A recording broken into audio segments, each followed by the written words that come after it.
Judul renungan kita not one days. Kalau telu kata bahasa Polandia do bahasa Inggris, kadang beda bisa di. Benar tuh itu.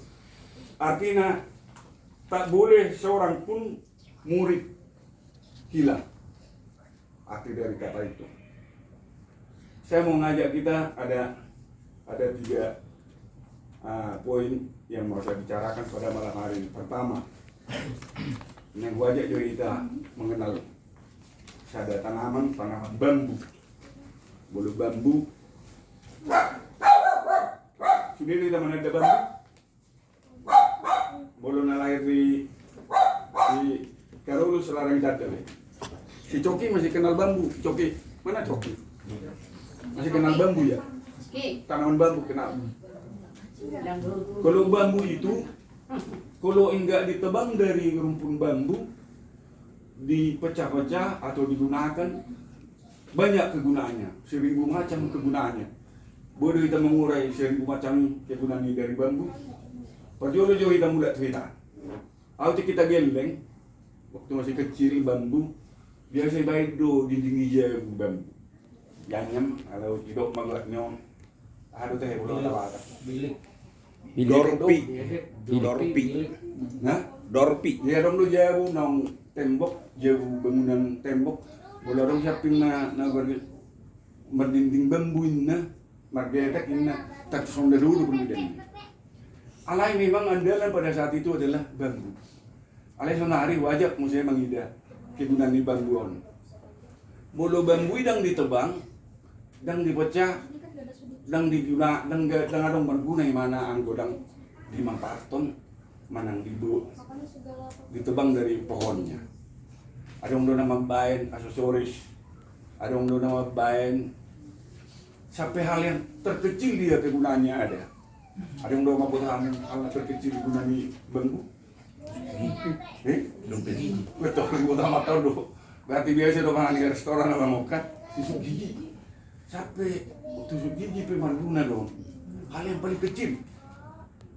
Baru masih banyak kalau kita urai bambu itu. Inti nih dari cerita bambu naudok, Yesus pun adalah manusia bambu. Dia harus disalibkan, harus dicaci maki, harus dibunuh, dan tapi gunanya adalah untuk menebus umat manusia.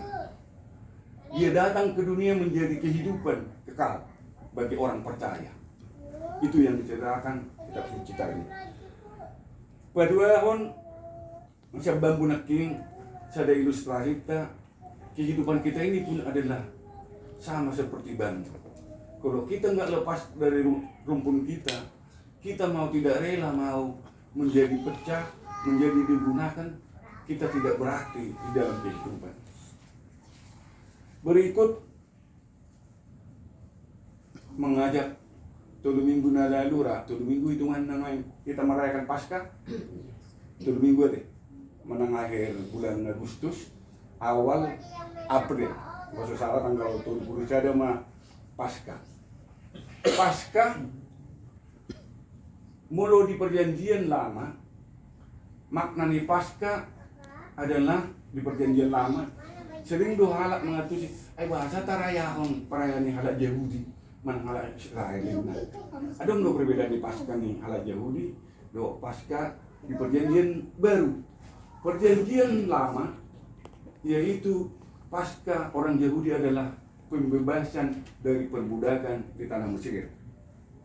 Itulah Paskahnya orang Israel yang di kitab suci perjanjian lama. Artinya bahwa bangsa Israel dilepaskan dari perbudakan Mesir, mereka menjadi warga kelas 2 di tanah Mesir. Artinya jadi budak. Tuhan melihat bahwa mereka adalah bangsa yang sudah dipilih Tuhan. Sebenarnya mengapa mereka terbuang menjadi? Itulah maka diutuslah Musa untuk membebaskan mereka.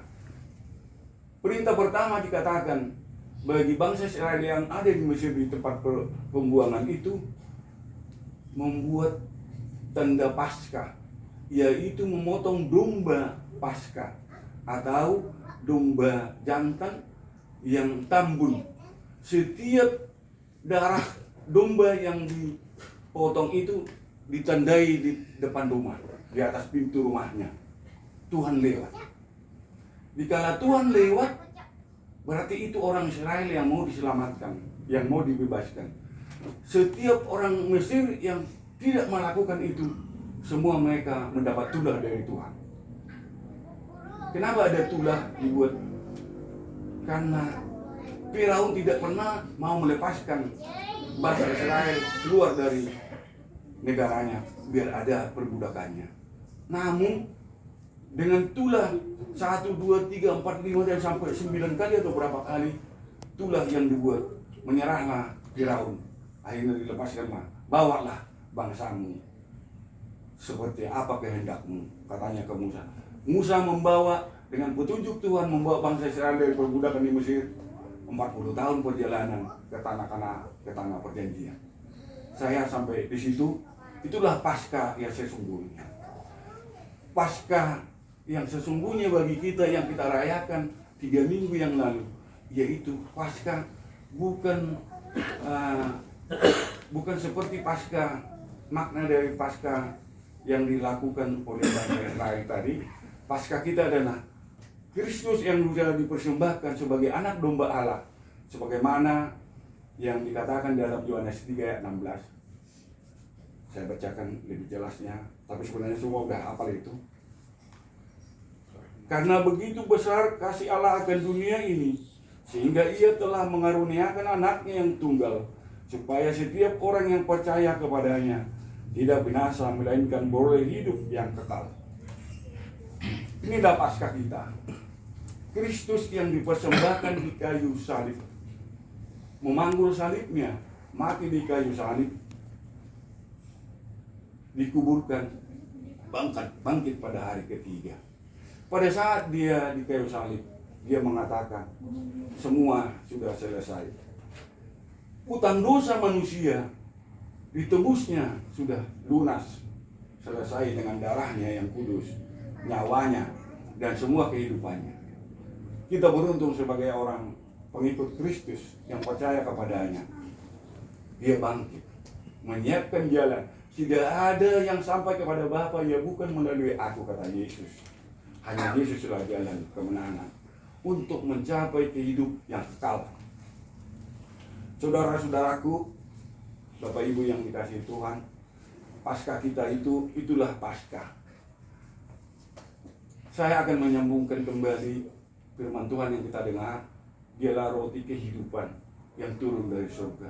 Roti jaminan keselamatan kita, Yesus Kristus yang sudah dipersembahkan di kayu salib.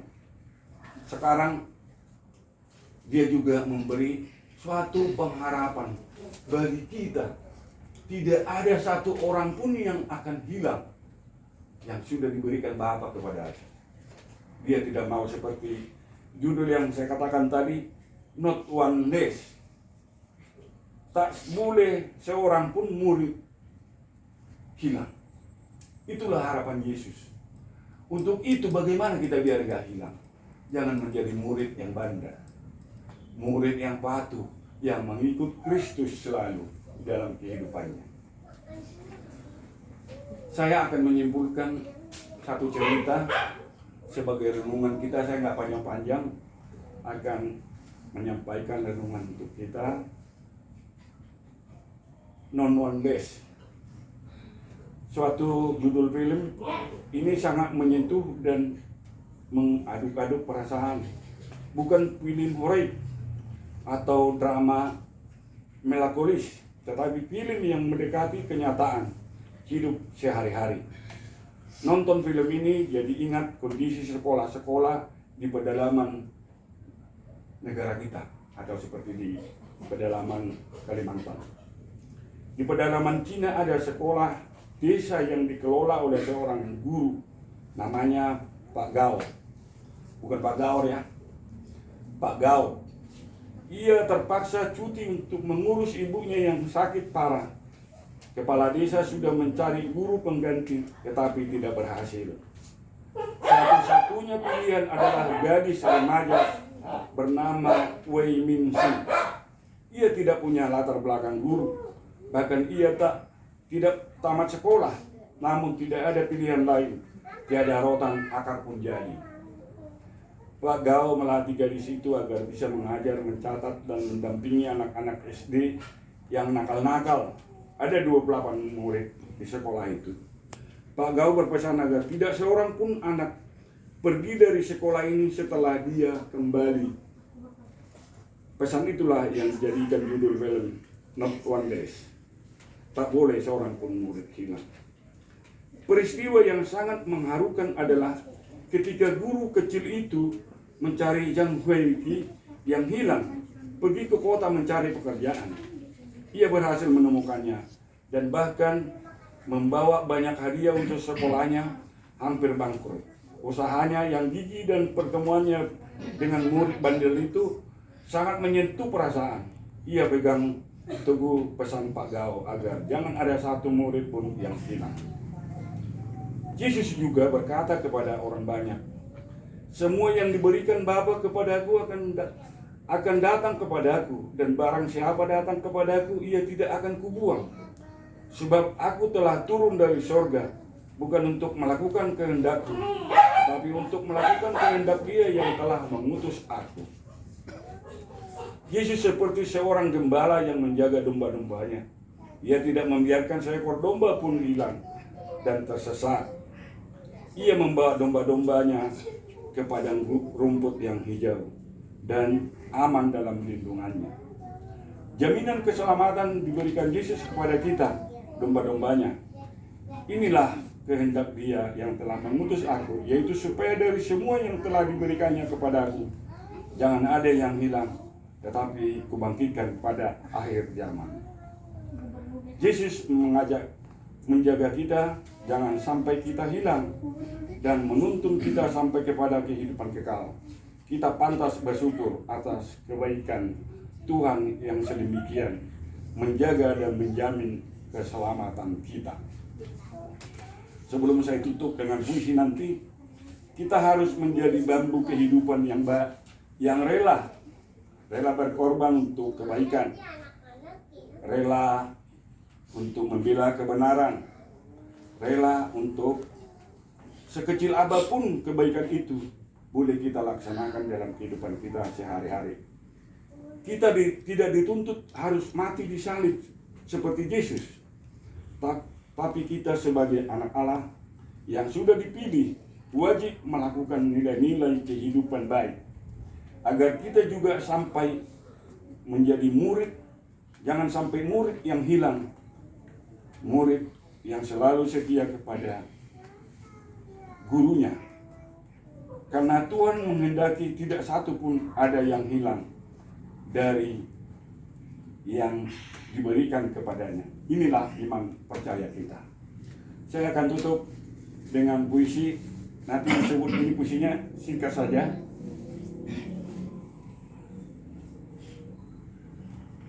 Nanti dibilang apa biasa kalau dipuisikan? Cakep gitu ya. Bisa bilang cakep nanti. Bisa. Balik ke Jakarta naik kereta, cakep. Tidak macet seperti jalan raya, Cakep. Tuhan adalah gembala utama, cakep. Kurang jelas. Masa Tuhan gembala utama nggak mau langsung gagah dong. Ini hanya satu baris doang. Saya ulang. Balik ke Jakarta naik kereta, Cakep. tidak macet seperti jalan raya, Cakep. Tuhan adalah gembala utama. Cakep. Ia menjamin keselamatan kita. Cakep. Tuhan Yesus memberkati. Amin. Mari kita berdoa.